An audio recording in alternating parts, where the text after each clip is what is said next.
introduce some of my esteemed colleagues as we have the Practice Transitions webinar this evening, which is the 10-year roadmap to properly protecting the sale and the value of your practice. Certainly sponsored through Cirrus, right, Tier 3, a new Henry Schein company, and MNP. On that note, the reason why you are all here are my certainly two colleagues that are exceptional and have some great content to share, both on the tax side as well as how to help maximize your practice sale proceeds. Bill Henderson, with no introduction, senior transition consultant and broker. Unique history, for those of you that don't know it, had a very disappointing experience with selling his wife's dental practice. Took the bull by the horns, decided to buy Tier 3, which was at the time a two-person part-time operation, into one of Canada's largest and leading brokerages with operations coast to coast across Canada. He certainly recognizes the industry leader for dental practice valuations and sales, especially getting into some pretty unique strategies such as discounted cash flow models, etc., which certainly, if you've seen the past webinar that Bill and I did, some great examples and analysis in terms of the importance of and the risk as it pertains to relocation, demolition, and other types of clauses. Andrea Chen, it is a true pleasure as the regional managing partner and member for the Markham branch at MNP. Andrea and I were in Mississauga pre-COVID, seems like yesterday, doing some CE courses across the board at the time. It's a true pleasure to have Andrea back. She is, again, one-to-one with dental, medical, legal, and other professionals across the board. If you are sick of paying taxes, you do not want to miss her section. These days, of course, so much uncertainty, and especially when it comes down to transitioning, it is disheartening to see doctors overpaying in unnecessary tax. So we'll really help to dig into some of that this evening as well to help ensure that, as she does every day, customizing plans for clients to start, right, purchase, or especially selling the practice. On that note, welcome, guys. Thank you so much for joining us, and let's have some fun. So the purpose tonight, purpose, process, payoff. So number one is how can we help to prevent making some $100,000 mistakes through the assignment of the lease. So we're going to be hyper specialized, again, looking towards both the buying and the selling side, but how do we help to make sure the lease provides a smooth transition from that perspective? Number two is from Bill's side, looking at how to prepare for your practice transitions. Right? What are some of the considerations before, when, and how? And specifically, what are some key either mistakes or best practices that you can do well in advance? First of all, thank you so much. A large number of you had already responded to the email that I had sent out earlier, and certainly will help to customize some content here with a poll in just a minute. And then certainly as it comes down to selling your practice, we'll get into some tax matters with MNP. And then per popular requests, we did this in the Manhattan webinar last week. We did some panelist discussions. So the top questions we're getting today are, what's your best advice for someone retiring in the next 10 years versus 2 years? And I know based on some of the names here and well over 100 people that are joining us this evening, there's a lot across the board. So we'll each touch on that separately and in conjunction with each other. Number two is, what do you think about buying versus leasing your location? Right, looking at it from a practice sale, from a tax perspective, right, as well as from a leasing perspective as well, which, yes, you certainly do need a well-written lease, especially if you plan to continue on to being a full-time landlord post-sale. Thoughts about corporate dentistry as a buyer and a seller, lots of those questions popping up these days. And then most importantly, what do you see for the future?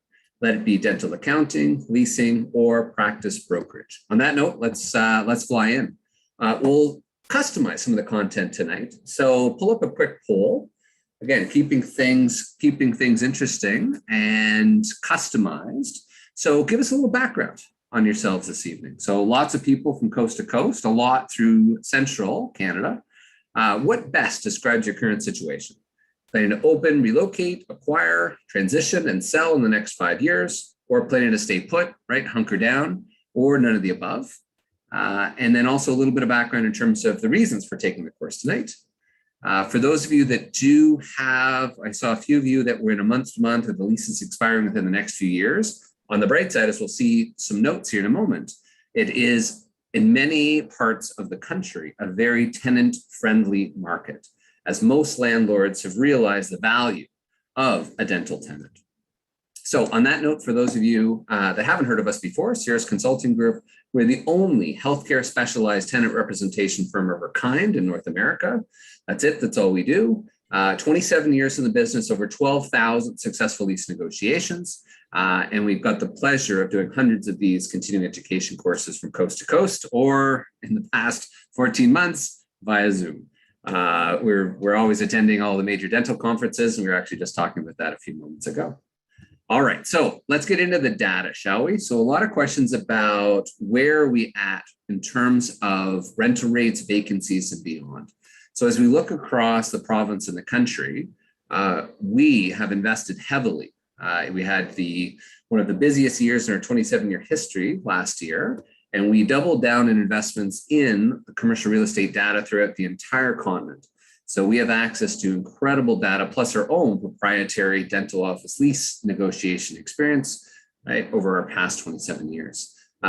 Quick disclosure, my crystal ball is no better than yours. A lot of the software does look at analytics, histories, etc., and that's good, but right, it's certainly important that we can be as prepared as possible, not knowing what the future has to offer. So on that note, to the data. So here's what we're looking at. So this is Canadian data, coast to coast. On the left-hand side, we're looking at the national market rent growth year over year, which is interesting, right? We've seen it grow dramatically. It certainly dropped down to basically zero into in terms of end of 2020 into 2021. Yet look at the availability rate. Right? As we look through, if you've passed 4 or 5 lease signs on the drive to and from the office today, not unlikely, and that only means that potentially you have more leverage than you may anticipate. No surprise here, national leasing activity year over year, right? Landlords had a tough year in 2020. As vacancies went up, a lot of retail, the big national parties as well, took a major hit, especially those that were heavily retail focused. Yet the dental tenants, right, in my opinion, are the best tenants on the planet. You are the best tenants on the planet. Why? Right? Highest build-out cost of any other commercial tenant, right? Right now, between $150 to $250 per square foot. Other parts of the continent, over $400 per square foot right now, which is unbelievable, right? Based on shortages, supply and demand, et cetera. Right? You, as a group, have the lowest default rate at 0.5% per year. And more importantly, you are COVID proof, right? Knock on wood, which means you can never work from home. So many landlords now are really reshifting the focus of, in comparison to nail salons, hair salons, floor shops, et cetera, versus restaurants, right? The dentist can really be a sure thing. So again, the perception of value has really changed. For those of you, again, thank you for sharing in the notes. A couple of quick updates, right? When we look across the GTA, Brampton, for example, we're looking at vacancy rates in orange, rental rates in blue. We've seen a little bit of a blip, but there's just huge demand. There continues to be an influx of demand and housing growth, et cetera.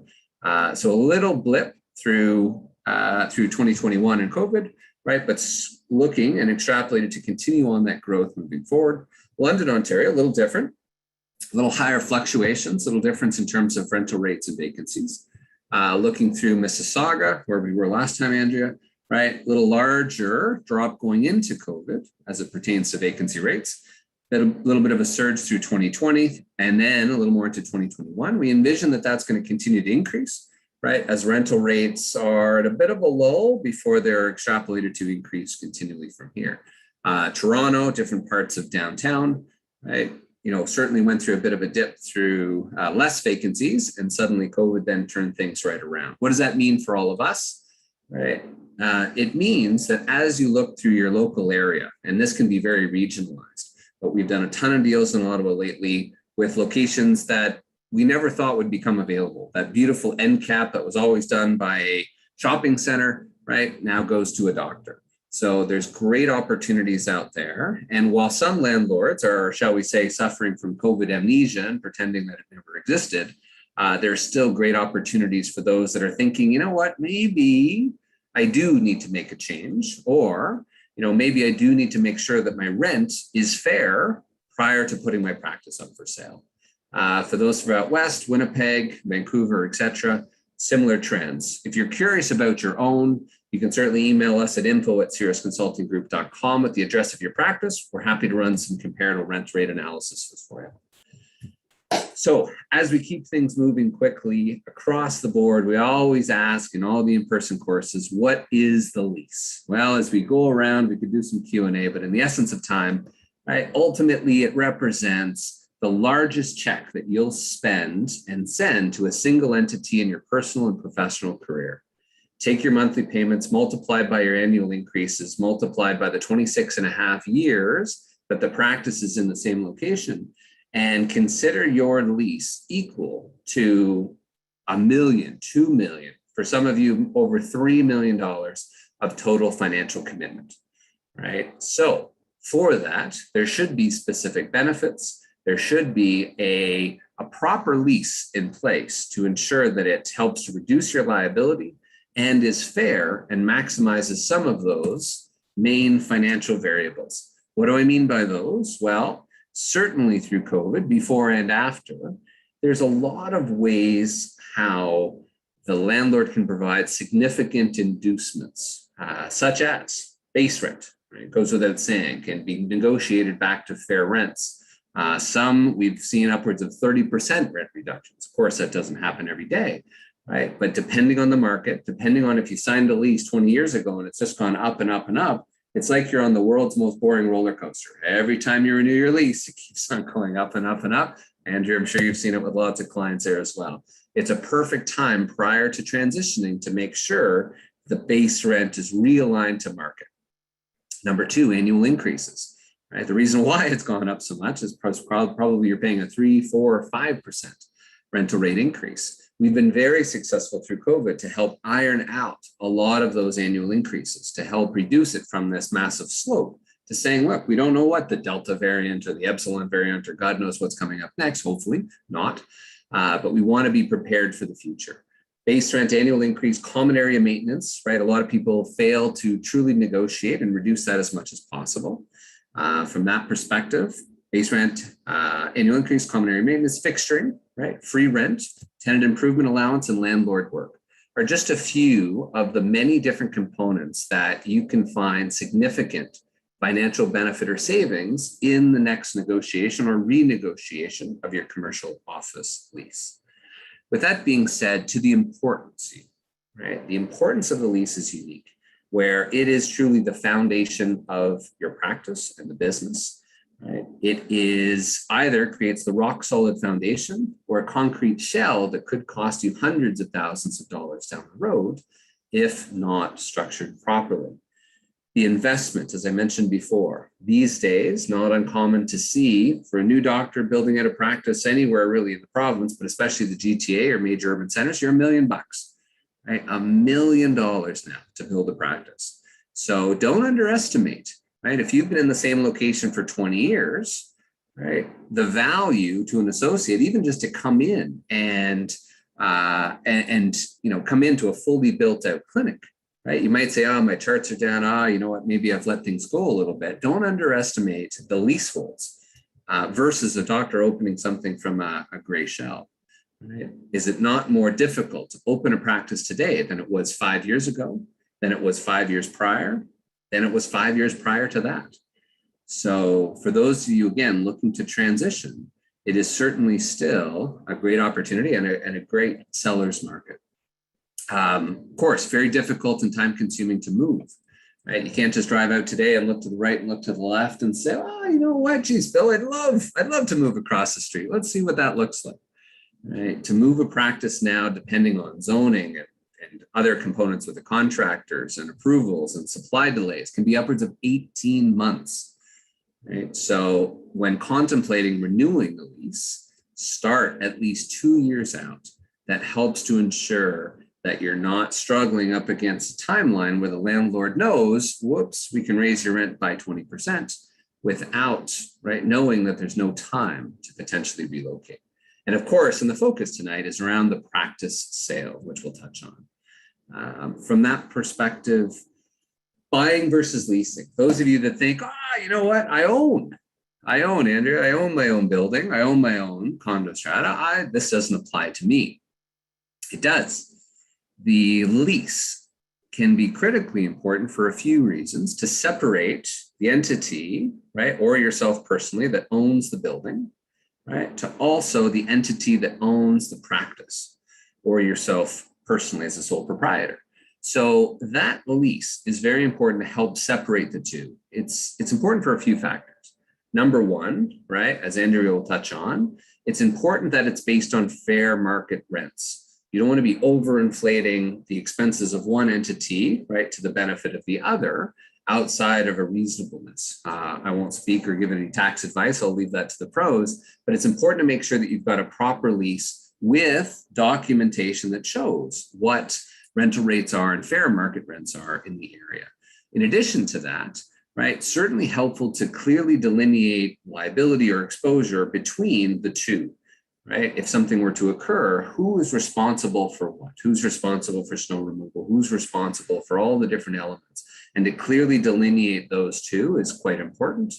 And then, of course, last but not least, which Bill will touch on, is it helps to, again, from a valuation perspective, if you've clearly delineated the expenses between your building and your practice, it makes Bill's job so much easier because, right, we know exactly how the practice is operating on its own without, I've never really paid myself rent, or I sort of pay myself every now and again.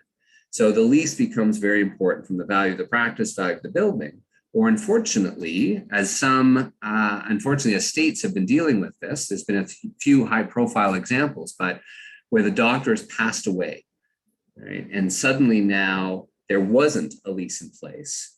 Suddenly now the spouse is now looking to sell the practice quickly, which is decreasing in value quite dramatically in the passing of the doctor, but also trying to maintain ownership of the building. And without a lease in place, it's just one extra major hurdle to do when trying to juggle the practice sale.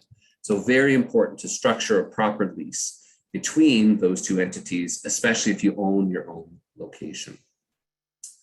In the essence of time, these are just some of the core components that you want to be aware of that can be negotiable in your specific lease agreement. We're seeing landlords entering in or adding in some pandemic type language, as well as we see, right, ourselves adding into some language to help gives us some exits or otherwise throughout the process. Heaven forbid we have another one. This is a great one though. If any of these you're not sure of, right, certainly suggest we book some time afterwards and to do a comparison and a review of your lease as well. Okay, just before I pass it on, I wanted to touch on this, right, specifically as it pertains to your lease. So take a moment, if you have a digital copy of your lease, flip through it, dig it up, right, dust it off. It's the assignment section, which becomes very important, which Bill will mention on as well. But I wanted to give a quick, very practical example. So what is the assignment clause? In essence, for those of you that have sold a practice before or bought a practice before, typically it's one of the conditions of sale, right? Of course, how much is your practice worth if the keys don't work? So the ability to transfer that lease and transfer that continuity and predictability of revenue is key. Right? Because ultimately, if I'm the buyer of Bill's practice, I certainly want to make sure that I'm going to be able to take over, put on the coat, and make sure I'm going to pay my bills for the next 2, 3, 4+ years. Many of you also may know that without significant term on the lease, the banks will not issue a loan. So it's the same. Continuity of revenue becomes very important. That's exactly where the lease comes in. And more importantly, that's exactly where this clause comes in, the assignment clause, which again is very important that the lease becomes assigned or transferred from the seller to the buyer. What does that do? Well, obviously it protects the dentist at the time of the practice sale, allows for a smooth and clean transition if structured properly, right? And another big component is continuing liability, which many people are shocked and surprised to know that even after they sell, they are continually liable. Bill's nodding and giving a small reality check there. So this assignment section was actually removed from a client's lease, excuse me, prior to retaining it. So this is found in 75% of leases across Ontario, the country, and the continent as well. So take a quick minute here as I pulled up the first one to have a look through to see what red flags you see.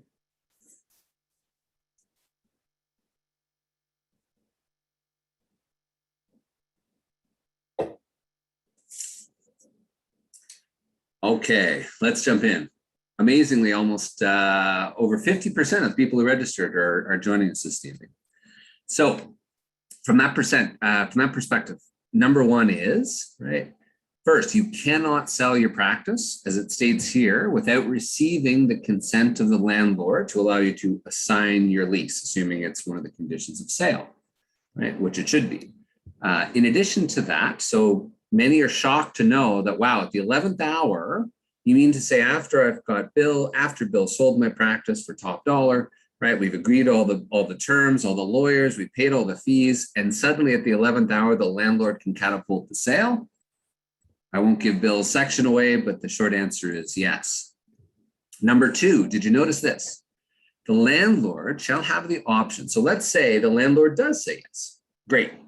Right, the landlord, just by asking the landlord to transfer the lease, they haven't said yes yet, just to ask the landlord to transfer the lease. The landlord has three options. Number one, approve, right? Good, you're able to sell.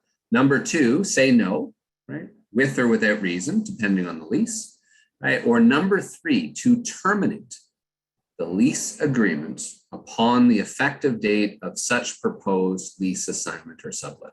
In simple terms, if you were to close on November 1st, right, the landlord has the right to not only say no, but to say no, terminate your lease, and engage directly with the buyer, potentially, right, on the closing date, basically eliminating what could be the value of your practice.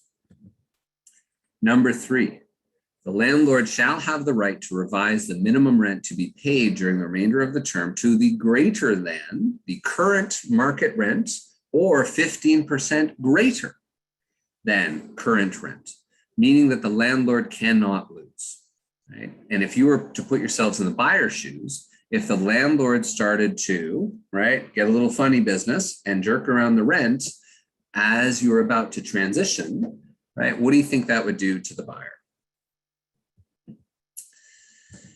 And this is certainly a big one. And this is one on a recent webinar, training webinar with Bill and the team.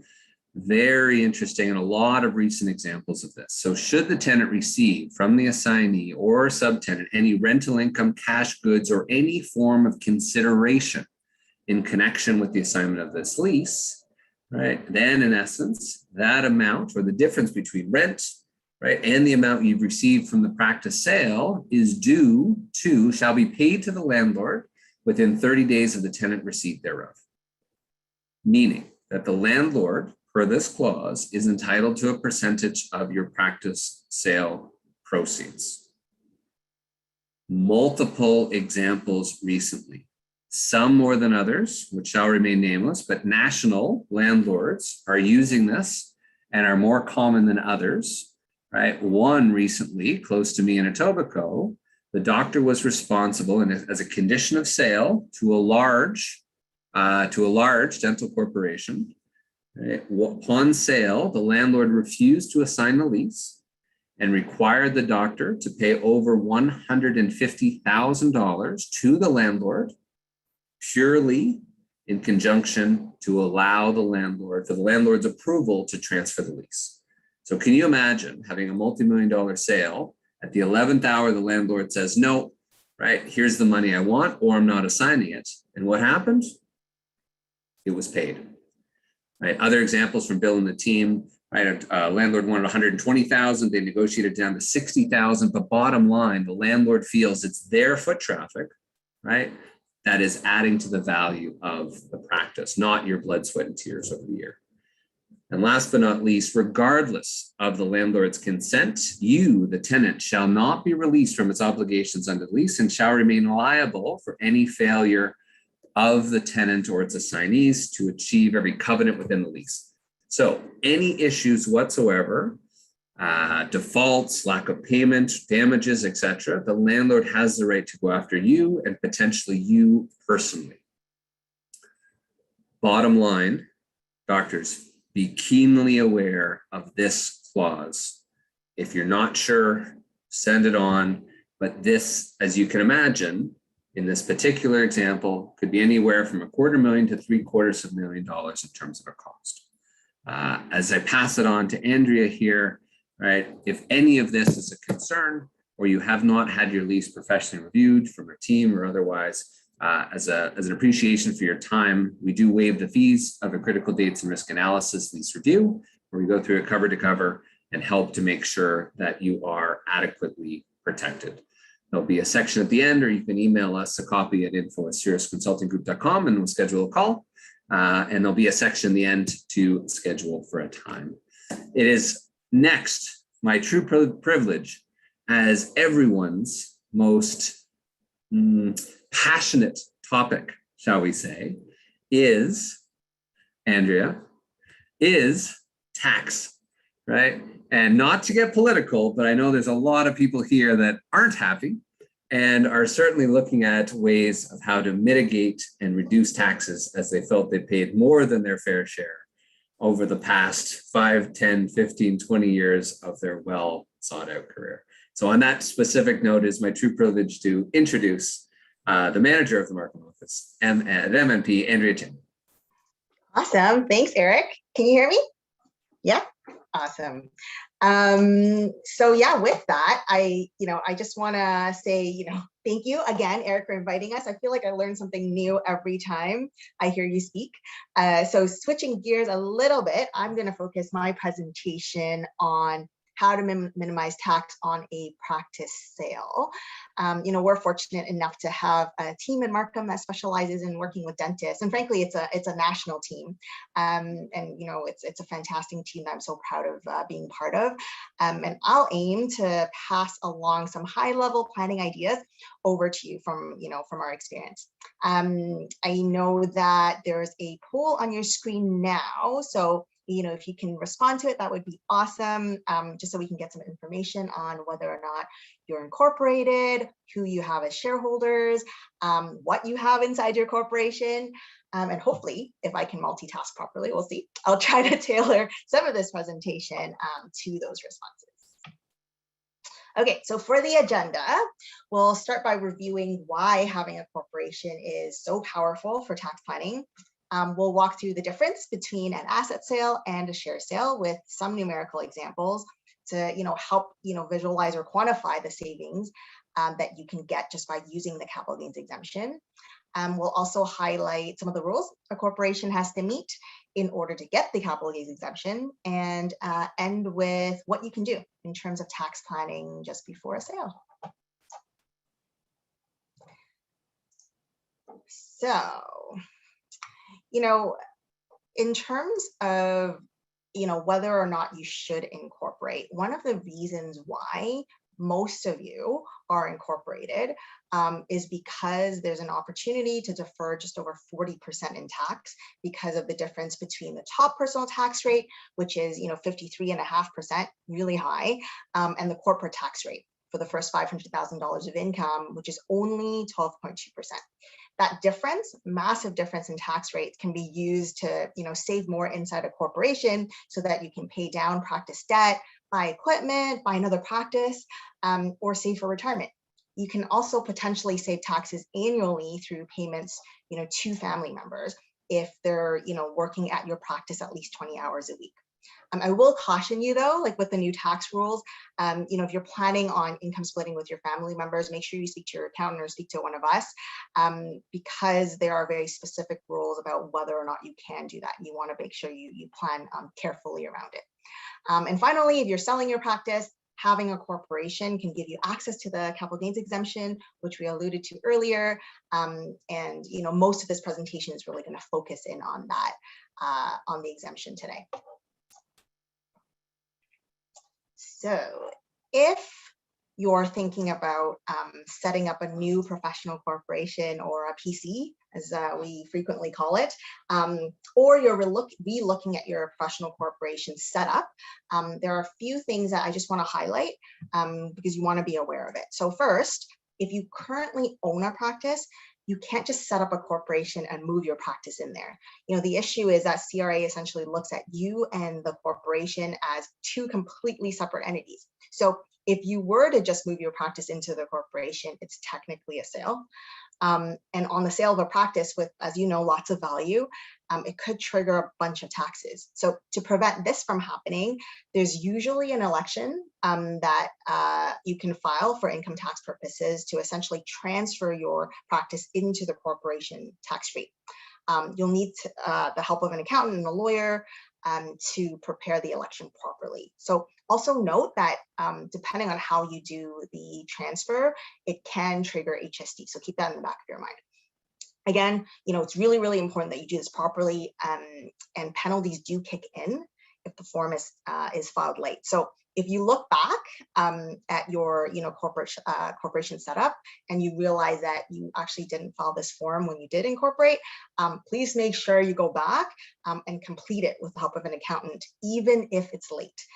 Because the potential tax liability on not filing this form, it's usually astronomical, and it's much higher than the penalties that you would otherwise pay on the late filing. So get that done. And unfortunately, we have seen this pretty often when we take on new clients that have been operating for a while. And that's why we always ask for a copy of the rollover form so that we can make sure it's been done. Now, once you've transferred in the practice on a tax-free basis, you will also want to think about who you actually want as shareholders of your corporation. Remember, in Ontario, only the dentist, the spouse, the kids, and parents can be shareholders. So to the extent that your goal is to maximize the number of capital gains exemptions, you'll need to consider who you actually want to have as a participating shareholder of the corp. Which means that the shareholder actually owns a portion of whatever's inside your PC, which includes your practice and any savings inside. So they get a portion of the value. And when you sell the shares of your professional corporation and you get the funds from the sale, each shareholder is entitled and should receive a portion of those proceeds. And then, each shareholder will then report the share sale on their individual personal tax return. So for example, if you sold your practice for $2 million, and let's just say, you had yourself, your spouse, and 2 kids that each own 25% of the value, so a quarter of the value. Essentially, each of you should be, depositing $500,000 into your bank accounts, right? And again, reporting that on your tax return. So you'll find that since the cash actually needs to go to each of the individual shareholders, practically, there may be some members of your family that you want to leave out of the share structure because you're just not comfortable with giving them that much money. Again, worthwhile to have that conversation with your accountant to figure out who you actually want to include. More isn't always better. And if you've been incorporated already, but let's just say your family situation has changed and you actually want to add additional family members after the fact, you do need to do a tax reorganization to add them properly and not trigger taxes. So, if all you're doing is adding additional shareholders without doing a reorg, that's usually not the greatest thing. Let's see what Gabby's poll is. Ooh, that's interesting. That's interesting. Yeah, so from the poll, it looks like, as expected, there's quite a range on who, people have included as shareholder, and we have some people that are unincorporated as well. But, there are, it's about 50-50. There are some of you that, or 50% of you roughly, that only have yourself as a shareholder of a corporation. So, maybe it's a good time to take a look at your family situation and figure out whether or not it makes sense to add other shareholders if you're comfortable. And again, in general, it's a really good exercise to revisit that share structure because, you never know whether you have the appropriate shareholders in place. Now, I will say this, if you have a corporation in place already, remember, this exercise isn't only for a sale. There are tons of tax planning you can do on a regular basis at a minimum annually. So make sure, you speak to your accountant on a regular basis to manage your family's overall taxes to pay as little as possible. So when you are selling your practice, there are generally two ways to do it, either through an asset sale or through a share sale. And I'll try to walk through the differences between the two. On an asset sale specifically, this is where a seller sells specific assets of their practice. So the equipment, the leaseholds, the supplies, furniture, the goodwill, etc. And you literally break that down on the purchase and sale agreement. Generally, a buyer prefers an asset sale because you don't have any hidden liabilities that they're picking up. And the biggest advantage, is that because the purchase price is allocated to specific assets, it means that the buyer can essentially write off the purchase price using amortization, which basically, reduces their annual tax bill. So very nice for a buyer. On the share sale, on the other hand, the seller usually has a professional corporation and is selling his or her shares in that corporation. So the buyer is then buying the entire corporation and everything in it. And the reason why a seller generally prefers selling shares of a corporation is that, first of all, only 50% of the gain is taxable. So instead of paying almost 54% of tax in Ontario, it brings that tax rate down to 27% potentially. And then on top of that, if you're able to do proper planning, if the corporation meets certain rules, which we'll go over, the seller may also be able to take advantage of their capital gains exemption, which is a lifetime tax savings if you should sell shares of your corporation, which is currently about $892,000 in 2021. And that translates to about $240,000 per shareholder. So again, because the tax savings is available per shareholder, if you own the appropriate shares in the professional corporation, you may be able to multiply that $240,000 in savings on a practice sale. Now, let's walk through some examples so you can really see the impact of the capital gains exemption. So let's say we have a practice that's worth $2 million, where the value is generally split between assets that have been written down over time and goodwill. So if they sold the practice via an asset sale, they would potentially, because of recapture and capital gains, without going into too much detail, they would likely pay about $670,000 of tax personally on a $2 million deal. On the other hand, if they sold shares, and let's just say they meet all of the rules around the capital gains exemption, which we'll go over, they would only pay about $294 in tax. So in this example, remember, we only have one shareholder, so we can only use one capital gains exemption just from that one, we're able to save $376,000 of tax on this sale. Now, a more powerful example is where we have additional shareholders that have the appropriate shares so that we can use their capital gains exemption. So you can see here in the breakdown, we have the base case, which is an asset sale. And then from the previous example, what would happen if we had one capital gains exemption? Now, if you had two capital gains exemption, let's just say husband and wife both own shares, you could potentially save $616,000 on a $2 million sale.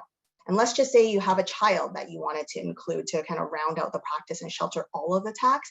If you had three capital gains exemption, you would shelter the entire $670,000 of tax on the sale. So you can tell, that's a huge amount of savings. You can net way more in your pocket after an actual sale by planning properly. And as a side note, when you're planning on using the capital gains exemption, you'll likely pay some alternative minimum tax, which is a refundable minimum tax. But what that means is you should be prepared that in the year of sale, there's going to be some tax to pay, right? Which is fine because it's refundable. So be prepared that over the next 7 years, right, you're going to do some tax planning to try to recoup that tax over time, which is nice. So I kept referencing the rules that your corporation has to meet in order to use your capital gains exemption. So let's walk through a few now. I won't go through all of them, but I will focus in on the rules that have a 24-month timeline to it, since it frankly just requires more time to implement. So in theory, it's harder to. So if you're thinking about adding additional shareholders to your professional corp as an example, right, to use their capital gains exemption, be mindful that they need to own their shares for at least 2 years prior to the sale. So practically, what you want to be aware of is that it might take even longer than that if you actually need to move value from yourself, to some of the new shareholders because of the freeze. So just in case, we'd like to say that if you're planning on adding shareholders, the sooner you do it, the better, right? Because it gives you more time to kind of pass along that value. The 50% test, the fifth one, is another one that needs to be met 2 years before a sale. And this rule basically says that at least 50% of the value of the assets of the company are from an active business carried on in Canada. So what are those active assets? They basically include, your receivables from the practice, the equipment, the supplies, the leaseholds, the furniture, etc., that you actually need to operate your practice. And now when you have non-active assets or passive assets, they're basically the excess assets that you don't need to run your practice. So for example, if you, again, have a practice worth $2 million, once you accumulate, i.e. save, which means you're doing really, really well, once you accumulate more than 2 million in passive assets, you'll likely be offside with this rule. So again, practically, to give you as much flexibility as possible on when you can sell your practice tax effectively, because you never know what's going to happen, and you might need to sell your practice sooner than you expect. You generally want to think about tax planning when your passive assets are approaching the same value as your practice. So thinking about moving out those assets. So, what are considered passive assets?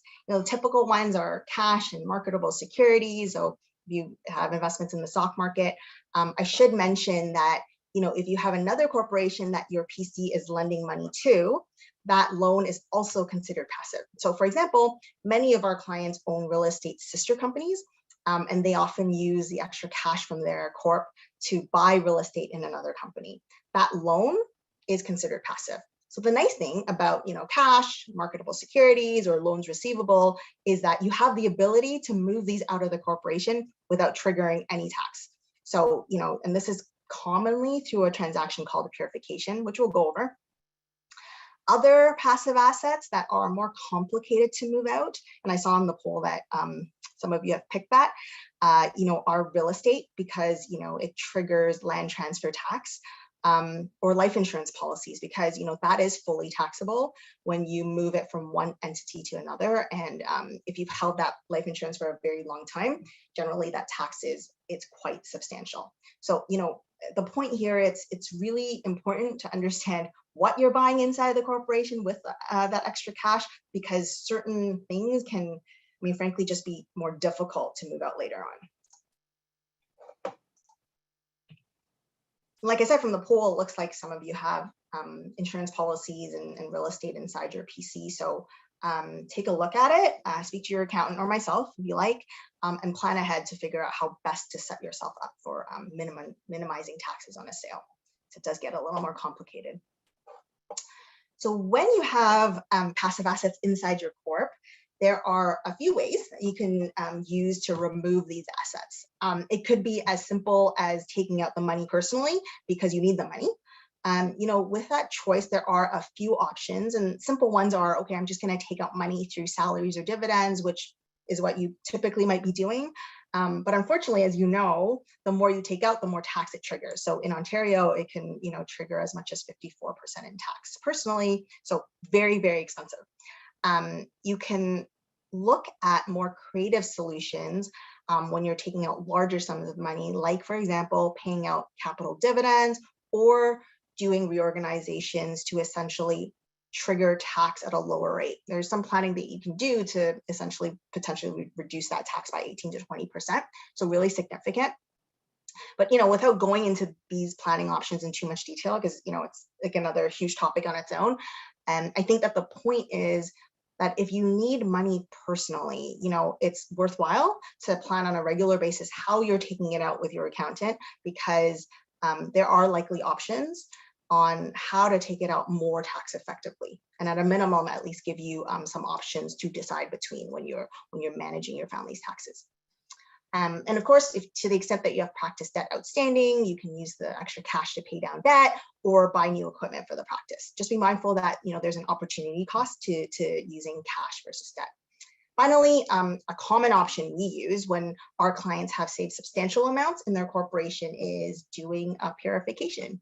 And this is a really great way of transferring out that extra cash or investments into another company tax-free. A purification is really a typical way of moving out the funds. It is pretty complicated because it is a full tax reorganization. So simply just moving out funds from one corporation to another doesn't cut it. That is not a purification. And the reason why a purification is really great is because you don't have a limit in terms of the amount of funds that you move out. And again, you can usually transfer out these passive investments tax-free. So the key is that these plans are complicated and the details very much matter. So make sure you do it right with the help of an accountant.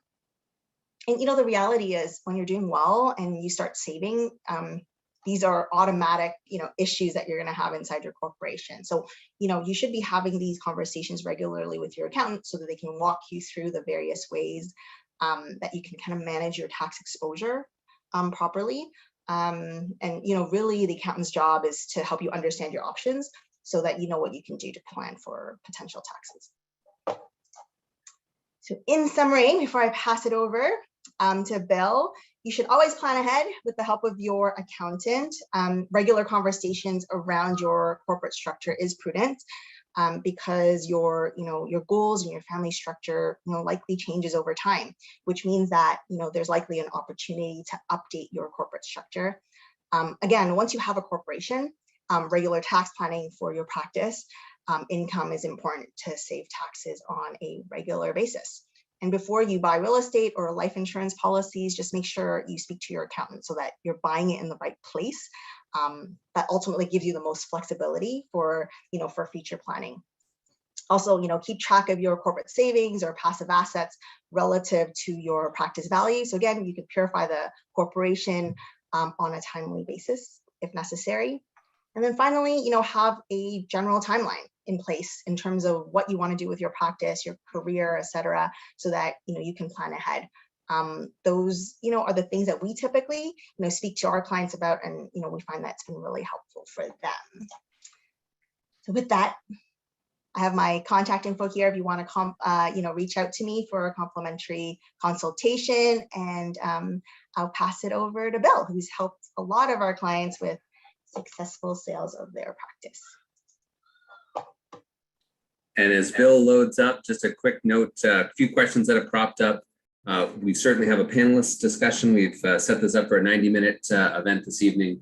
Lots of great content for all of you asking about recordings. Yes, it will be recorded for everyone that was feverishly trying to take notes from Andrea's presentation. Yes, great content. Thank you, Andrea.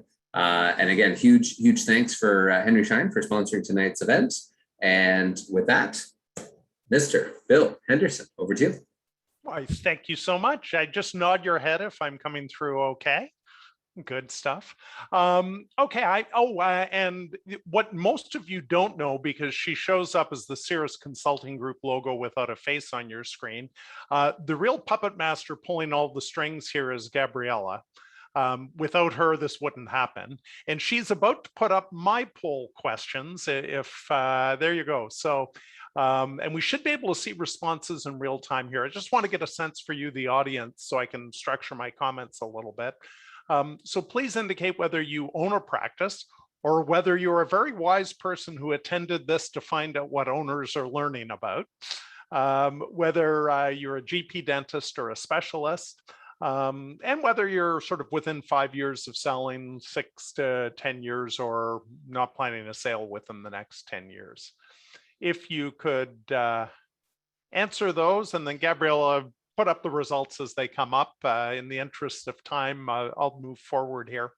I'm going to be talking about selling your practice during, or for many of you, well, I'm sure will be after the pandemic is over. So let's take a quick look here. We got the results in. 22% of you are very clever and potential purchasers finding out what we're telling sellers. You got a leg up. virtually all, well, we've got 5 specialists. My comments generally will be a little more framed around the GP world, but feel free, if you're a specialist, to give me a call. We can talk about the application because each specialty is a bit different and the broad concepts apply either way.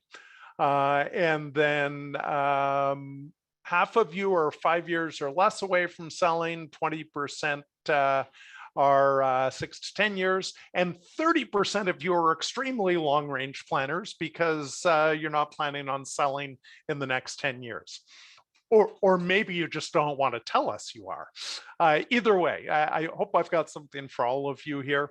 So let me see here. I've got to be able to advance my slides. There we go. For all of you who own practices, and the inverse of this is true for those of you who will be buying one, this may be the biggest financial decision you will ever make, selling your practice. Eric mentioned at the beginning that I lived through this with my wife, and one correction, Eric, and I should have corrected this in our intro materials, her sale experience was a really good one. Her appraisal experience and the planning going into the sale was what motivated me to take a look at this as a opportunity. But Maureen sold her practice, and I know I've lived firsthand through this slide, which is not only was it the biggest financial decision she would ever make, it was a huge lifestyle decision. And for many of you, if you're like many of our clients, this isn't just about the numbers. This isn't just about getting a great return on your life's work. You've got important considerations about your professional legacy and how your staff will be treated, how your patients will be treated. Some of you are going to want to wind down your ownership career, which is what Maureen did, ahead of winding down your career as a dentist.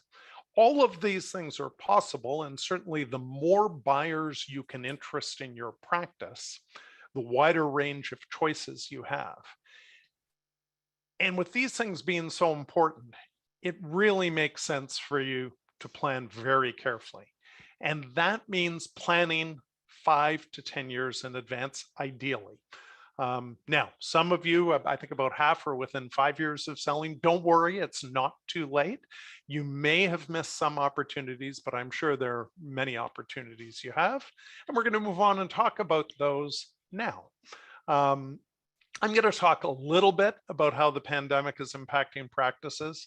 You could all teach me more about it than I know, and we could spend hours on it. But we'll talk about it a little bit in the context of selling practices, at least.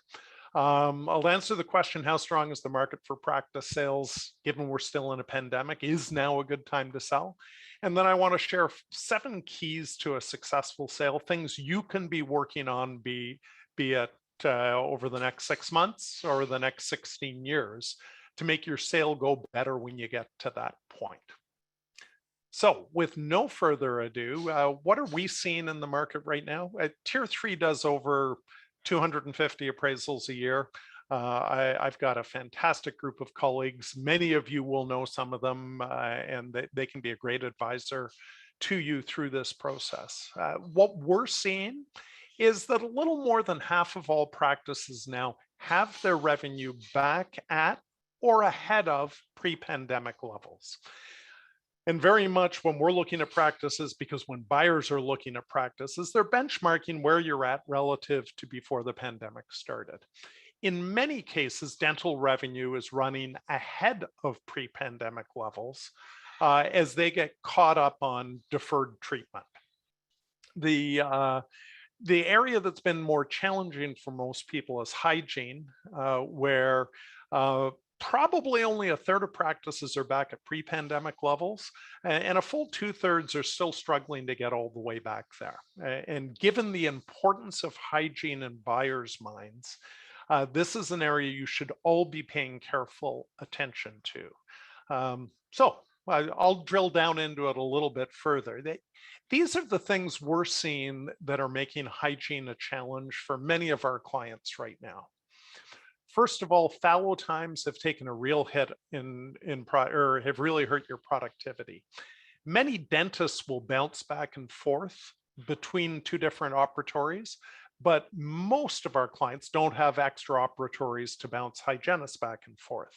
So fallow times are impacting hygienists more strongly than many dentists. Because of that, many practices have tried to staff up to be able to achieve the same results. So demand for hygienists is up in absolute. Against that, given the pandemic and just normal changes, and a larger number of hygienists have chosen to exit the profession, and others have been reducing their hours. And you all know enough about supply and demand to know that if demand is up and supply is down, it's the exact opposite, Eric, of your slide for rent and space right now. What happens is wages are escalating. On top of that, one of the reasons hygiene revenue is still down is I pretty much guarantee you, if you dig into your patient counts, 10 to 15% of your patients have not been back to your practice since the start of the pandemic. That'll vary a little bit. The best I've seen across all the practices we've appraised is about 5% delinquency, and we still see it running 20% in many practices. So across that set of things, hygiene revenue is under downward pressure, earnings are under downward pressure because of wages, and I think most importantly, this is having real oral health impact on your patients. If you simply can't see as many patients as you normally would, either because they haven't come back to your office or fallow times are limiting the schedule, you and I both know your patients are developing increased oral health issues. So solving this challenge is a big task facing most practices.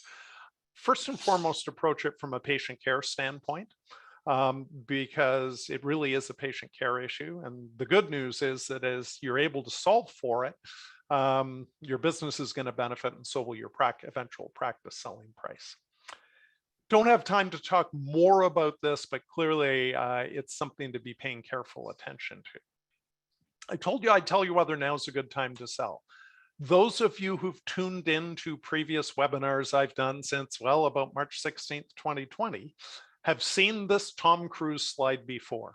For the young buyers who are on this seminar who don't know who that is a very young looking Tom Cruise. You probably know who he is, but it's from a movie, Jerry Maguire, where he was a sports agent. And the catchphrase from that movie was "Show me the money."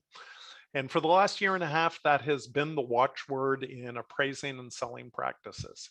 The market itself is as strong as ever. There are as many or more buyers than there ever have been. They're paying prices in terms of earnings multiples, which is the key to pricing practices. They're paying prices that are ahead of pre-COVID level many times. But if your earnings aren't back and they're applying the multiple to those earnings, your price may not be back yet. So sadly, you're really only as good as your last 6 months or your last 12 months. If your business is fully back, it's a great time to be selling. If your business is not fully back, you've got a trade-off. Your practice is still totally saleable, just not perhaps at the price it would have been if your earnings were back at pre-COVID levels. Okay. I told you I'd give you 7 keys to a successful sale, depending upon where you're at on that timeline. Some of these will apply to greater or lesser degrees. Most of these are basically ways of increasing earnings in your practice, but not all of them. So I'll begin with one that's not earnings related, and one of the most unfortunate things we run into occasionally, which is virtually everyone on this call will be thinking, well, I know what I'm selling. I'm selling my practice, and to the extent that you own it, the building the practice is in. Buyers love buying your building, by the way, along with your practice, and banks are loaning the money to do that. But for a segment of you, it may well be that selling your patient base, not your entire practice, is the better route to go. And this has huge impact on how you're working with somebody like Eric in terms of lease planning. The reason your patient base could be more valuable is if you've got a small and declining patient base and you no longer have enough revenues to really make the economics of renting all your space worthwhile. Or if you're on the 5th floor of an office tower in a world where now most purchasers want highly visible retail space. Or if you've got major problems that even the best people in the business like Cirrus can't solve for you in your lease. Selling your patient base may be the route that yields you the best return. Obviously, that's a sale to another practice within a reasonable radius of your practice. I don't have time to get into it in any more detail today, but make sure you know whether you're likely to be selling your practice or your patient base, because unless you do, you really can't structure the lease properly. The two most important things I can tell you, Eric and Andrea have already covered. The biggest mistakes we see people make, or the most unfortunate situations, they've covered. Just a couple of recent examples. We run into this, and my colleagues run into it all the time. People whose lease does not give them the 12 years of tenancy certainty that the bank wants to see to loan money amortized over 12 years. In the last year, we had a practice in the GTA West where the client sold for $300,000 less than they could have because they had a demolition clause kicking in year 3. We had another client who 5 years out had kind of an innocuous looking renovation clause, but the bottom line was the purchaser couldn't count on tenancy certainty for more than 5 years. That practice sold for $120,000 less. So when Eric was telling you that these are hundreds of $1,000s issues with your lease, I'm here to tell you he's right. If you've got time to renegotiate your lease and get your lease in shape before a sale, that's what we always recommend. It's just so important because we don't want to see you lose that money. And what Andrea said, oh my goodness, we had a client who just completed a sale. They got they're paying $175,000 in taxes. They didn't need to. I've got another client now where we're proceeding with the sale because of some urgency. They don't have time to complete a reorganization. Their tax bill is probably going to be $400,000 higher than it had to be, or had they met with somebody like Andrea 2 or 3 years ago. So those two things, everything else I say is less important than those two things.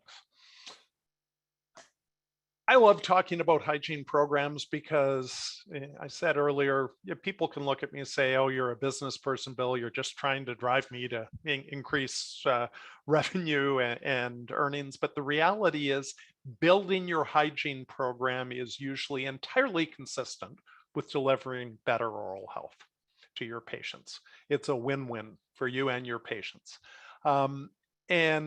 We look very carefully when we appraise a practice at hygiene billings per hygiene patient per year.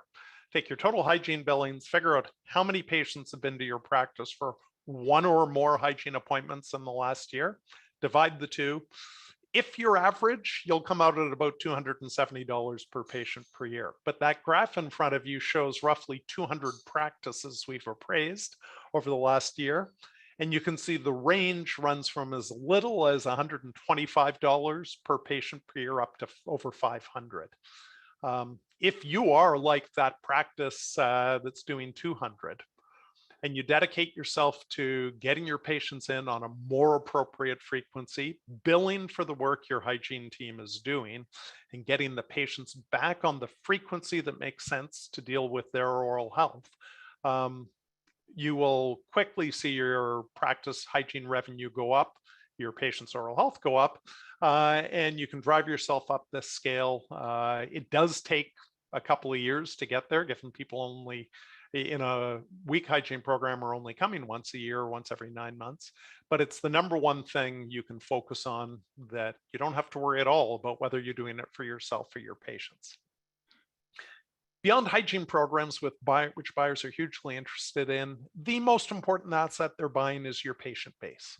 If you are not tracking your patient base, and I can tell that probably 85% of you are not, if you're planning on selling in the next 5 years, please start tracking. It is the most important long-term determinant of your business's success. So even if you're 15, 20 years away from selling, it makes sense to be tracking this. When we do an appraisal, we track not only total patients, which are those numbers or the bars in blue on that chart. We track hygiene patients as well, and new patients. That's the kind of thing we put in every, or we talk about our clients with every appraisal we do. This one shows, a drop off that we see in many practices because of COVID. But at least if a buyer sees this, they can say, oh, it's a wonderful growing practice. This is clearly just a COVID shortfall. I'm confident thinking this will get back to where it was. That's why patient counts are so important. They tell a really important story. I said earlier that your practice is valued based upon earnings. That's basically take your billings, subtract your costs, that's your earnings. Increasing your earnings will increase the value of your practice, but I'm very conscious that you need to do this in ways you're comfortable with. Not all of you will be comfortable with the following list, but some already have done it and others will consider it. If your patient base is large enough, over 2,500 patients coming at least annually, consider insourcing specialty work. I'm sorry to the specialists who are on the call, but there are many practices bringing somebody in to do implants or bringing somebody in to do extractions or orthodontics. If your practice is large enough, you can build earnings that way. Particular apologies to the orthodontists on the call. But more and more people are looking at introducing clear aligners into their practices. And there are no lab people on the call, I don't think. So I don't have to feel guilty about this one, but consider in-house crown milling. If you looked at CEREC, 15 years ago and rejected it then, they've made huge advances. Plan Mech has got some great technology. When you think about it this way, if your practice is going to sell for 6 to 7 times annual earnings, introducing clear aligners or in-house crown milling can literally increase your earnings $50,000, $100,000. We're talking at $50,000, a $300,000 increase in practice value. At $100,000, we're talking up to a $600,000 increase in practice value. But only if you're comfortable that this is within the scope of practice you want to entertain. Last, I've got one bonus one in a second. Get contracts in place, please, please, please. The last tragic thing we see people do is have GP associates working for them who don't have a contract because the owner trusts them implicitly. The last time we ran into this was sadly about a year ago. A colleague of mine, Barb Johns, handled the sale. It was an estate sale. The dentist had passed away. The associate smiled at her and said, hey, yeah, I don't have a contract. So I want to buy the practice for half your appraised value. And if you don't sell it to me for half the appraised value, I'm going to go down the road and set up my own practice. And now that I've disclosed that to you, it's a material fact you have to disclose to all of the purchasers you talk to. So I'm sure you trust the GP you don't have a contract, the associate you don't have a contract with. Get one in place because they're not always something you can rely on. Similarly, staff contracts, highly desirable by buyers. Don't have time to get into them now. They'll reduce your post-sale liability. If you've got 2 years before selling, you can do it on a fairly straightforward basis. Now, I know I've gone fast. There were 7 of them there. The 8th tip for those of you who stuck it out to this point is get a practice appraisal. Certainly those of you who are within 5 years, it's going to be hugely important. 10 years, it's very important. Even longer than that, it can be very valuable. Because not only will an appraisal that's done by the right appraisal firm ask around what they're going to do, because not all of us do the same things, but it will not only assess those 7 factors, you'll get a great discussion about what opportunities you've got, how much value it can add in your case. And it's a saying we all know that you can't get where you want to get to if you don't know where you're starting from.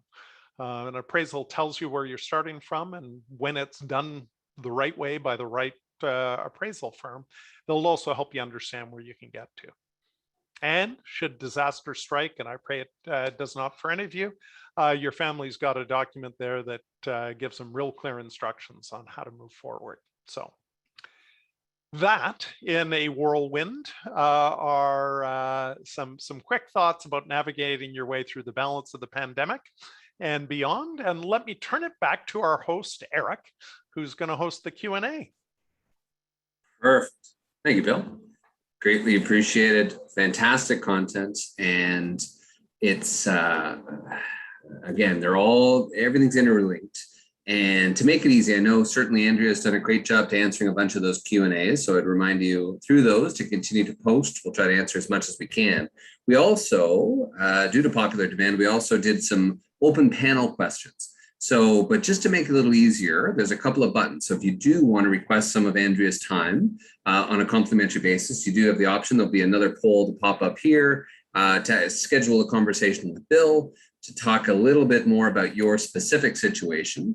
Again, devil's in the details. And certainly for myself, always happy to take the calls and spend time morning, noon, or night.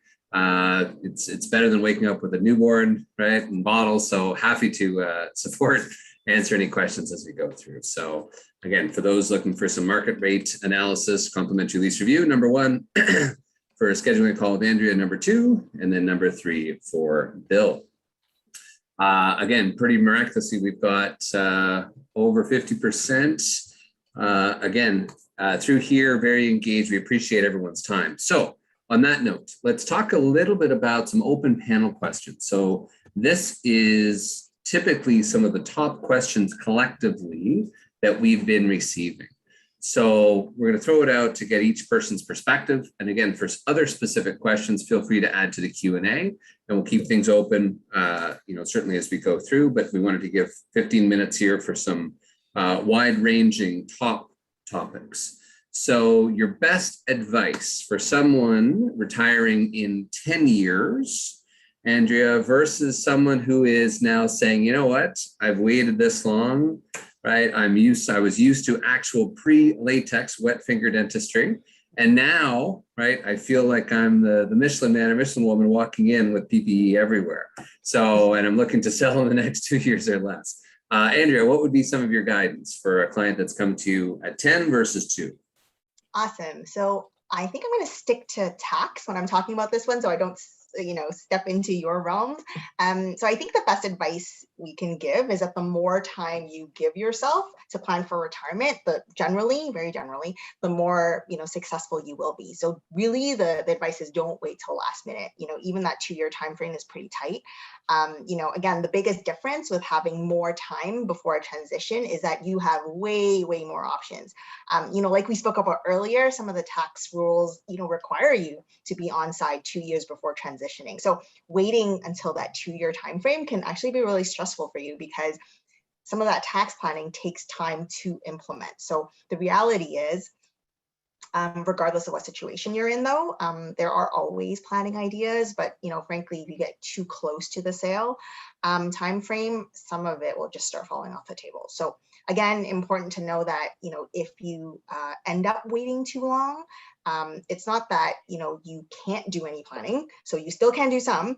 It just means that you have less options to choose from. So, and also again, like we spoke about before, there's a ton of value in terms of just doing annual tax planning while you have your practice. So the sooner you do regular tax planning with your accountant, the more you actually end up saving in tax every year. Perfect. Great. Mr. Henderson, your perspective. I'd say it's the same as Andrea's. It's never it's never too early to start planning. Look, if you're within 2 years of selling, reach out to somebody in the brokerage world and have a good conversation with them. Both myself and all of my colleagues at Tier 3 will happily sit down and talk with you about what you're facing, what your options are. And 2 years is tight for us to be able to add any we can sell your practice, and we like to think we can get you a better price than other people could and a better range of buyers, but we can't help you build value if we've got less than a year and often less than 2 years, for both the tax reasons that Andrea's covered and big time. If you're in leased premises, you've got to be looking at your lease 5 years before a sale, because that's often the time frame on which they renew, to make sure you've got a plan to deal with your landlord. So best advice from today forward, make sure you're keeping a close eye on your lease and dealing with a skilled accountant on tax planning, and get in touch with a reputable practice valuation expert within the 5 to 10 years before selling. Back to you, Eric. Bill, you covered mine perfectly. Yeah, time is leverage. The only couple of points I'd say here is a lot of doctors have the misconception to think, you know what, Bill, if I go month to month, that's less liability for me. And boy, I'd much rather have that flexibility. So as Bill's expression is sharing, that couldn't be a greater risk, or couldn't be further from the truth. Month to month means the landlord could wake up tomorrow, put a brown envelope on your door, and the value of your practice has just catapulted. So certainly time is leverage. Setting up, for example, maybe 10 years or 5 years out, a 10-year term with 2 5-year option. You want to look at the lease from the buyer's perspective.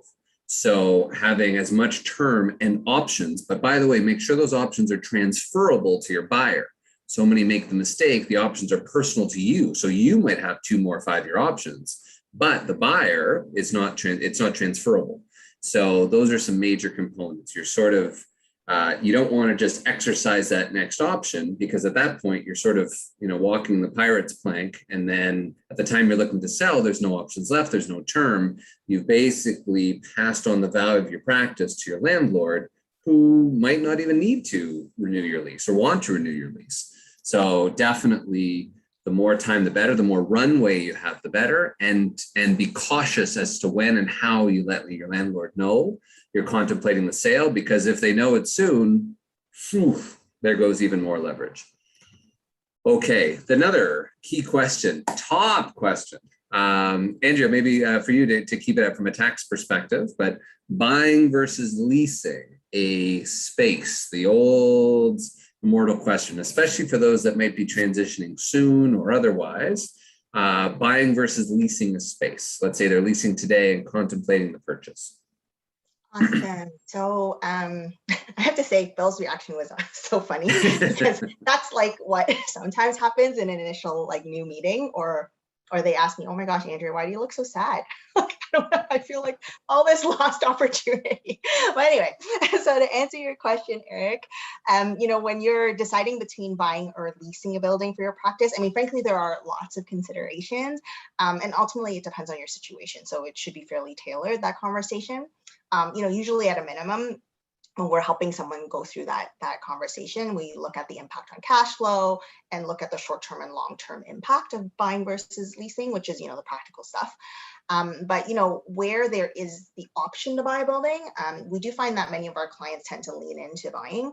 And, for tax purposes, if you do decide to own a building for your practice, the structuring is pretty important. So you'll generally want a structure that gives you the most flexibility for future tax planning, as well as, be able to help you save taxes overall. So, you really should walk through that with your accountant to figure out, okay, well, is it best to own the building inside your DPC, or, to own the building inside another company instead, which is frankly the more common option, because again, it gives you the most flexibility. It helps cash flows because you save on the HST right off the bat. You can pay it back over time, et cetera, et cetera. But lots of reasons why people separate it. And I know there was a question on the chat about that specifically. But there are, definitely differences between the two for tax purposes. And Eric, like you mentioned earlier, if you own your own building for your practice, and you have it held in a separate entity, it is very important to charge yourself fair market value rent. Otherwise, if CRA audits, and they tend to audit way more often than they used to actually, and they will focus in on the rental expense or the income, right? For HST purposes, you might suddenly find yourself in a position where you actually owe CRA some money. So, be careful if you own your own building for structuring, as well as, the practical aspects of the rent itself. Yeah, just to add the 2 points of this question comes up absolutely all the time. And bottom line, it depends, right? Depends on flexibility versus access to capital.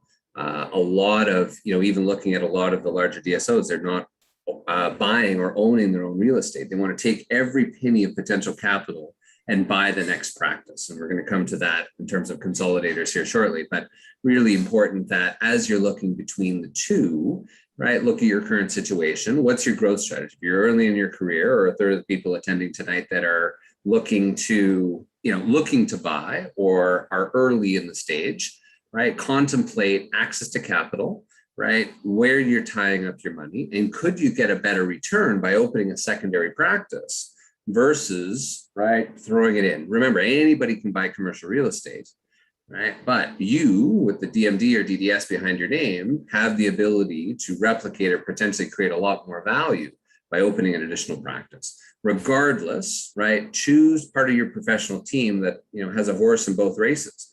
Let it be to negotiate the lease or to create a lease for you, right? Very important that you've got things structured properly in either case. Mr. Henderson, anything to add? I agree surprisingly with both of you. I wish we could get some more complex. I would say this, that definitely purchasers generally would rather own the building they're practicing out of than not. Now, if you're leasing space, that doesn't mean you've got a problem. The scarce resources practices to buy, not commercial space. But on balance, purchasers would rather own the space than not, because Eric, if I were to ask you to rank most landlords on a scale from wonderful people to absolute jerks, recognizing I know they're just business people, but would it tend more towards the absolute jerk side, at least in most tenants' eyes? I would concur with that assessment. Correct. Yeah, they're just business people pursuing their business objectives. I know. And so those of you out there go, hey, Bill, my landlord's super. I've got a great relationship. Eric talked about month to month. Doesn't matter. I've got a great relationship. Well, what if your landlord changes? Your landlord one day will sell. And even if they are wonderful, you can end up with a whole world of trouble from a new owner. So therefore, most buyers would rather be in control of their own fate, pay themselves and build equity rather than pay a landlord.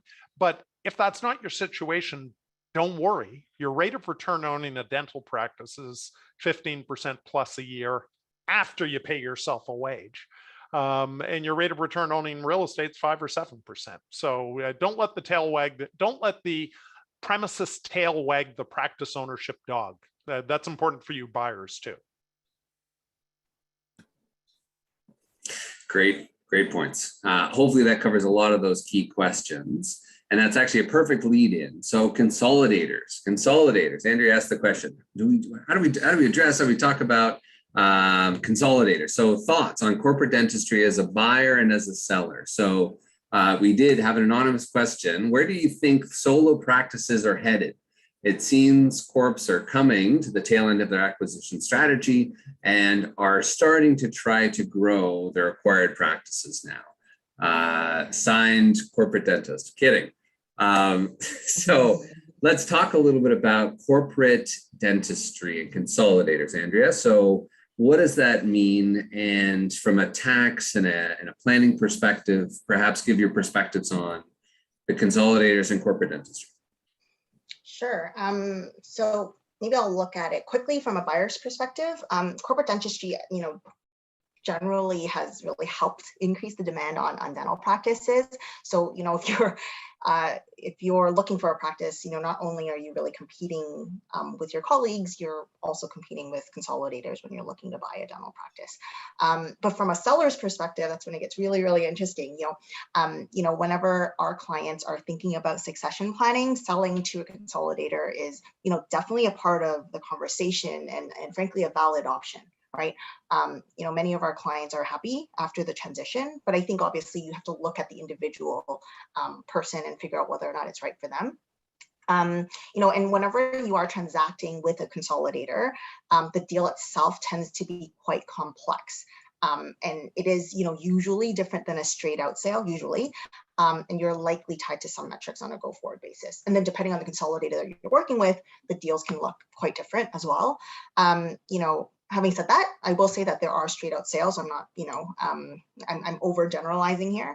And again, in general, there are lots of tax consequences and therefore lots of tax planning opportunities. So what I can say is that because it's so complex, you really should work with an accountant and a lawyer that has seen these transactions before, because it will likely be some sort of hybrid transaction, which is almost like doing two transactions at once, and then plus a purification. So, one being an asset sale and then, a share sale at the same time. So there's a lot of moving parts. And at a high level, most practices, are, valued based on some sort of multiple on EBITDA. So these calculations can be complex. So practically do your own calculations with your accountant's help. The payment of the purchase price is probably some combination of cash and shares. So you might have to provide some guarantees, but you might also get upside. So, it kind of goes both ways. And again, without going into too specific, because again, each deal is so different, it's really, really important to walk through the deal in detail and know what your options are. So if you're thinking about selling to a consolidator, make sure you speak to an advisor and they can walk you through the options and figure out which one is actually best for you. Perfect. Bill, you're seeing a ton of these. Your comments, thoughts? Yeah, the first thing I'd say, and sometimes people are surprised to hear me say this, is I think corporate buyers are, as Andrea said, in the right circumstances, a great option for some people. Those right circumstances are mostly when you want to free yourself from the headaches of ownership, but you want to continue to practice as a dentist. There are a bunch of pros and cons that you want to walk through with somebody who's objective. We over half of the practices we're selling these days are to a corporate entity of some sort, but that's from somebody who owns one other practice right up to the dental corps and 123s of the world. The one thing I would absolutely advise you to do is make sure you've got a good advisor at your side through the process. You're dealing with people who specialize in buying practices. And if you're going into the lion's cage, I suggest you bring a skilled, experienced lion tamer in there with you. But as Andrea said, we've got, we've done sales ranging from small patient-based deals to the tune of 100,000 up to over a $20 million sale to corporate players. Generally the clients are quite happy, but you've got to go in with your eyes wide open. You got to carefully assess who you're dealing with. And just one little sidebar, somebody made a comment in the questions saying, hey, it looks like acquisitions are winding down and they're going to focus more on organic growth. I don't think that's right. The acquisition desire amongst not only the big entities you all know about that I've mentioned, but somebody who owns 2 or 10 or 20 practices, the acquisition desire is only going up. That said, your comment or question was very perceptive because the smart ones are now starting to focus on organic growth as well. And so we're going to see more and more of this going forward. It needs to be part of your consideration set. Whether it's right for you or not depends a whole lot on you and your practice. Indeed, my 2 cents from a leasing perspective as the buyer, as about a third of you are, be cautious. You are having some key competition. So equip yourself with a professional team to have you act with at least the experience that some of these large corporate buyers have, meaning that as you're getting in to the lion's den, as Bill said, if you're looking to buy a practice, lots of competition, huge premium. So be cautious, right? Make sure you're not overbuying and make sure that you're not biting off more than you can chew. But make sure you've got a team. Let it be with the lease, the assignment of the lease, renegotiating the lease, etc. Right? Making sure that you've got that expertise to help make sure that you're not letting a good deal, right, be hampered by a boat anchor of a lease, right, is a major component. From a seller, I agree with Andrea and Bill. I think that it can be a great option for some. My perspective is to always start early negotiate the lease, renegotiate the lease, helping to give some extra clarity for change of control, right? If that sale is going to occur. Help to design the lease around, do you sell it to an associate, right? Do you sell some shares, right? And slowly work yourself out, right? Help to renegotiate the lease and make it as friendly as possible, regardless of the path that you go down. Far easier to do it now than it is, right, 2 weeks prior to closing. Great question, Dr. J. Do you recommend for a seller to speak with the landlord regarding an upcoming sale to ensure they're willing to assign the same lease over to the buyer before the lawyers become involved? In short, see Bill's facial expression. So again, from that perspective, we get involved with a ton of these assignment projects. And, again, as a seller, you want to be cautious about your interests as it pertains to the sale. If the buyer goes directly to the landlord, that might not work as favorably for you as you'd like.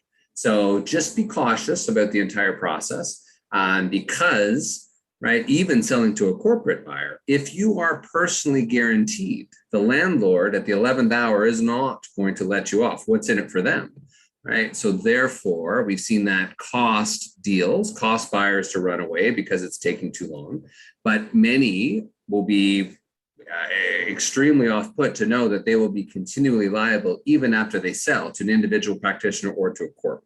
So the solution starts as early as possible, negotiating and removing personal guarantees or helping limiting some of that liability, or especially the continuing liability post-sale. Very important. 27 years we've been doing it, but there's a whole lot of different step downs or ranges that we can do to be very creative to help to take it away from what may be forever and ever, amen. If that lease continues for years and years and gets assigned between 3 or 4 or 5 different dentists, you may be shocked to know that years later, you are still on the hook and on the hook personally as well. Let me echo what Eric's saying, because the moment your landlord knows you're selling, the landlord holds all the cards. They stand between you and a tremendous amount of money. And many of them are going to try to grab some of that money.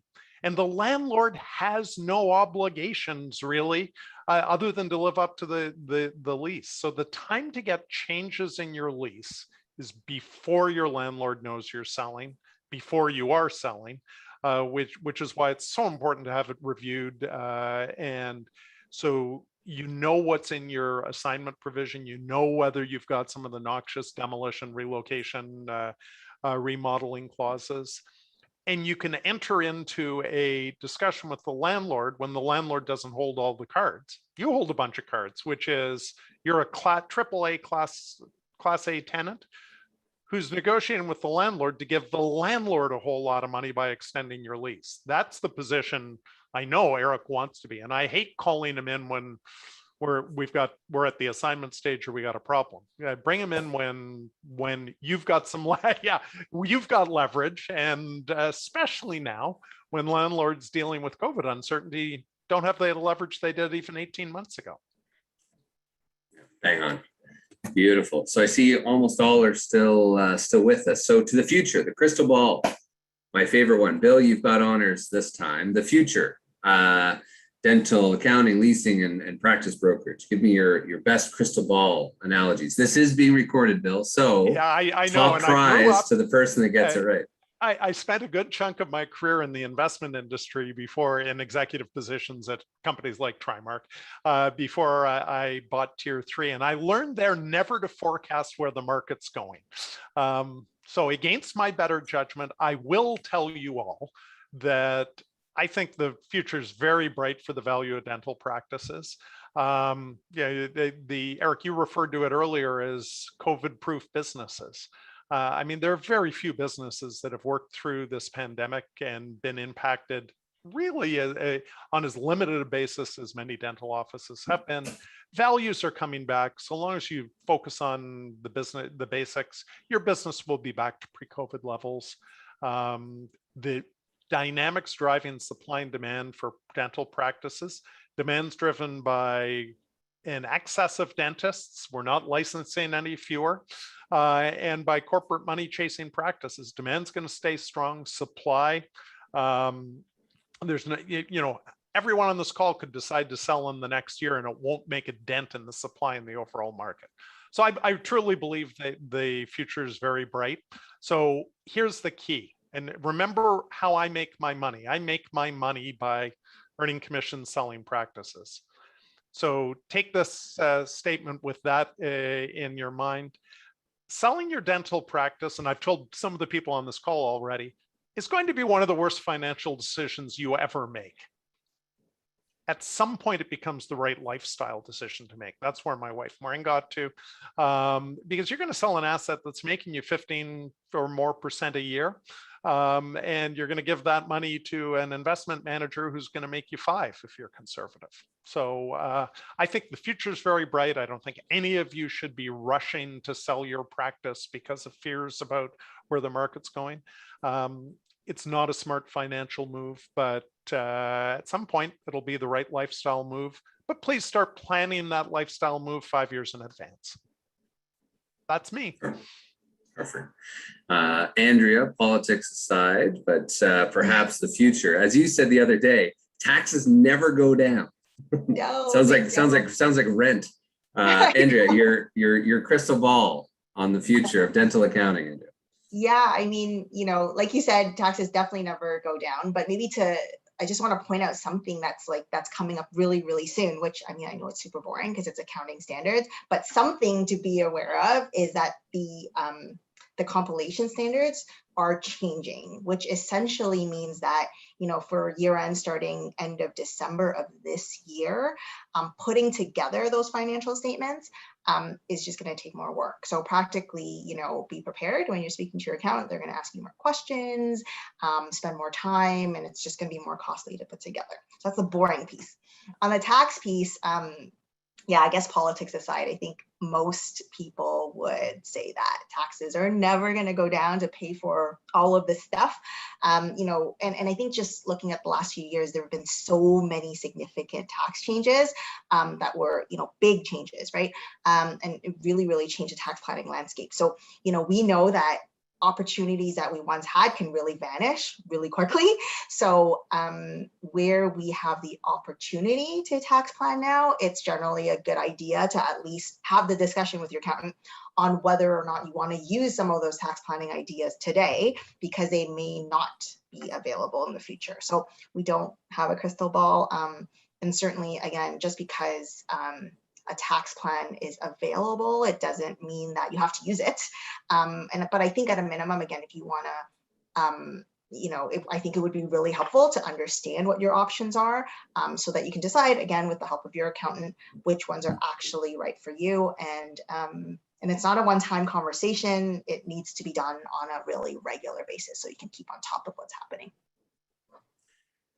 Great point. I mean, as many of you that know me or have worked with me, Shine or otherwise, I'm an eternal optimist. I will certainly say, perhaps adding a little extra caution and perhaps a little bleakness here, is that I think the leasing market has changed. I think the dentist's view of their landlord has changed. When COVID happened and, the best friend, the landlord and golfing buddy suddenly wouldn't even pick up the phone and do rent deferrals or abatements or help, or in return ask for 3 years of audited financial statements just to get a month's deferral. I think there is a huge amount of pent up anger, right? Candidly, from many of you that said, you know what, I didn't really even look at my lease, and suddenly I had to dig it out as COVID happened because I can't believe I had to pay rent through a mandatory shutdown. Or for some of you, I know personally, received a default notice in the midst of the lockdown because you weren't open in the mall for the required period of time in a lockdown. So my perspective here is the big landlords are realizing the unimaginable money that practices are selling for throughout the province and the country. And as Bill said, are looking to be smart and realizing that, wow, what a great way that we can increase profits without a single penny in additional cost, purely by making your life more difficult upon the sale of your practice, right? Because of the lease. So not to end on a bit of a sour note, but just to be very, very cautious. Take the planning and take the advice to heart. I know you've got 101 things going on right now. Leverage the team to solve your problems for you. Talk to Bill. Bill, I'm planning to sell in the next 2 years, 5 years, 10 years. What can I do now? Andrea, right? What are my key things to do? Should I add my child to it? Is there a minimum age to add them as a shareholder? What can we do proactively to minimize that tax now? And bottom line, just take action, right? If you're not sure of your lease, if you're not sure of rental rates, if you think for a second you don't have leverage, you're wrong, right? You owe it to yourself, to your patients, to your family, right? And to your legacy to make sure that your business is properly protected from now, right? And through your eventual transition and beyond, right? To the next generation. So truly can't thank you enough for everyone's attention. We did and still have a number of outstanding questions. So perhaps if we can twist Bill and Andrea's arm for a few more minutes. I see we've got well over 100 people still through here this evening. And a lot of pressing questions. So feel free, anything extra on the Q&A, you can see some of the answers through here as well as feel free, I'm always keep myself available afterwards. My number is 647-789-3255. It usually rings a few times afterwards, or simply emailing and happy to discuss through. Bill, there was a couple of questions maybe just to touch on. Multiples and the old, hey, what's the multiples now in the GTA, or hey, what's some averages? Bill, what can you share in terms of rough valuations, which I'm sure is a top question, which is very difficult to ask. Yeah, and the somebody had asked, the specific question I saw was multiple of gross earnings. And I wasn't clear on whether by gross earnings they meant practice billings or earnings before adjusting for dentist compensation. What I would tell you is this, the people who talk about practice value relative to your billings or your gross revenue are smarter than they're too smart to even ask that question, because everyone on this call, it doesn't matter whether you went to business school or not, you know that if you're a buyer, you can't repay your bank loan or fund your lifestyle with billings. You can only do it with what's left over after you've paid all the costs. So, people ask me all the time, or you'll hear somebody say, oh, I hear practices are selling for 150% of gross or twice annual billings. And the answer is yes, some are, and some are selling for 95% of gross. The range in the last year that we've had within our brokerage is from less than 95 to over 220. That alone tells you billings aren't what drive value, earnings are. Earnings multiples are much more clustered in basically any major urban center in across the country, particularly in Southern Ontario, 6 to 7 times earnings. But that's a complicated calculation because you got to pay yourself to be the dentist first. And it could be significantly higher if you're a very conservative dentist and there's lots of upside. Could be considerably lower if you're a very aggressive dentist and purchasers perceive downside. So the bottom line is, yeah, practices sell for anywhere from less than a year's billings to more than twice. And where your practice falls is the thing you should be working to understand. Great. 2 other quick questions, both about speaking to landlords about upcoming sale times, buyers, sellers, etc. I think the bottom theme here, both from Bill and I, is to make sure that you've got an expert on your team to help navigate through that carefully, right? Your desires of the buyer are going to be different than the buyers of the sellers, but to protect yourself, you want to know everything about that lease. If you're a buyer, you want to know everything back to that lease that was signed in 1986, which is still the governing document, which is where that assignment and subletting section is that's going to govern the transfer of the practice. So you want to absolutely know everything before you pick up the phone and call the landlord. What do so many people do? Oh yeah, I guess we got to transfer the lease. Let's just call the landlord and see what they'll, see what they'll do for us. From the seller as well, again, in advance as possible, structure it. Even if you're selling in the next, 2 or 6 months, we've done a ton with Bill and his team and others to help ensure that the lease is structured first. And by the time we just finished the lease renewal negotiations, right, the buyer came in and it was done. Buyer got their name on the lease. The outgoing doctor was done. No personal liabilities, no continuing liabilities.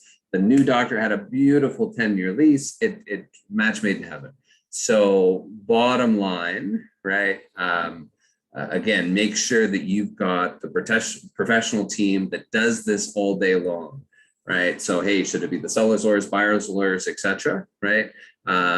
Or should it be someone that's specific on dental office leases? Because part of it is it's the sale of the buyer, right, to the landlord, right? To gauge or to give comfort to the landlord versus them coming back and saying, you know what, I'm just not too sure about Dr. Henderson there. You know what, maybe I do want you to be personally liable for the next 10 years, right? So be cautious. No offense to you, Dr. Henderson, or any other Dr. Henderson. Dr. Chan would be much more acceptable to most landlords. I can Correct. you.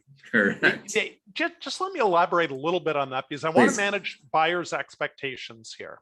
The last thing I want selling Dr. Chan's practice. Hey, we should not be calling ourselves doctors. We'll defend That's true. That's true. We did lots of extra education. But if I'm selling a dentist practice, the last thing I want to do is bring landlord negotiations into the process. So if you're a buyer, and frankly, you're dealing with me or any of my colleagues, at the very early stage, when you're submitting a letter of intent, we're going to ask you whether you're going to accept the lease as is, only subject to assignment, or whether you're going to require changes. And you all know it's a competitive world. If I've got 15 offers for a client and 3 of them require changes to the lease and 12 don't, if you're one of those 3, you better have some other real positives or you're not even going to get to square one. So what we always do, and it's why Eric referenced dealing with people 6 months out or whatever, we try to get the lease in the best possible shape we can before we go to the market. And if that landlord is only going to agree to defer the demolition clause for 5 years, well, if that's the best Eric can get us, we'll go forward on that basis. We can still sell the practice at a lower price than we otherwise would have, but we're not going to entertain offers that are conditional upon the purchaser getting the demo clause removed, because that's not in our client's best interest. So sellers, get Eric in before you go to market. Buyers, if you're not dealing with us, maybe you'll be able to get some major concessions at the lease assignment stage, but I don't want you to think that's likely if the vendor's being effectively represented and has a practice with 10 or 15 people interested in it.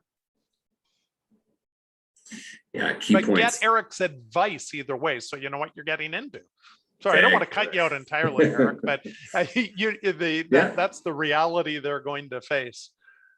Yeah, I think I'm bottom getting line updates is no. from people on the seminar about the Leafs Habs game too. Ah, you know who beautiful. you are.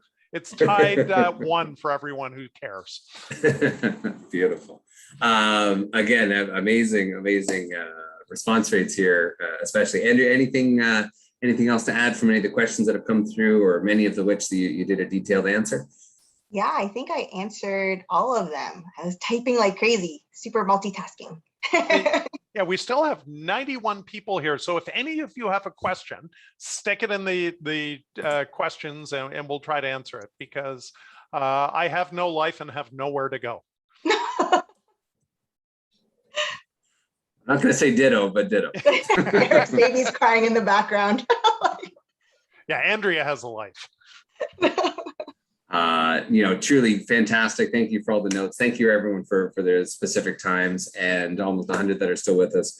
Truly cannot thank you enough, Bill, for your consistent guidance as well. Right? If you're curious about practice values and really into the numbers, great resource to talk about cash flow, talk about what that means, and more importantly, what things like a relocation or demolition clause at $250 per square foot could have a material impact, right, on what your practice value is. And certainly from Andrea, if you were like I and feverishly writing notes on all sorts of things on my holdcos and opcos and whatnot, there is a ton of things out there, and every time it's changing.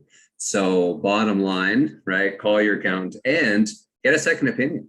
Talk to Andrea, can't stress it enough. And I think you'd be very surprised at some of the very creative and dental specific components. So again, align yourself with a very dental specific team. Truly honored and privileged to have you both. And of course, a special mention. I won't get her to twist her arm to turn on the camera, but certainly Gabby, who is responsible for getting all of you here this evening and working closely to Tier 3, Henry Schein, MNP's national team, etc. And again, if this was helpful, everyone, we truly appreciate it. There'll be some additional questions after you log off and some ways to book in some specific appointments, again, for those of you that have some urgent concerns. We appreciate everyone's time. Thank you very much and have a fantastic evening. Thanks, everybody. Thanks.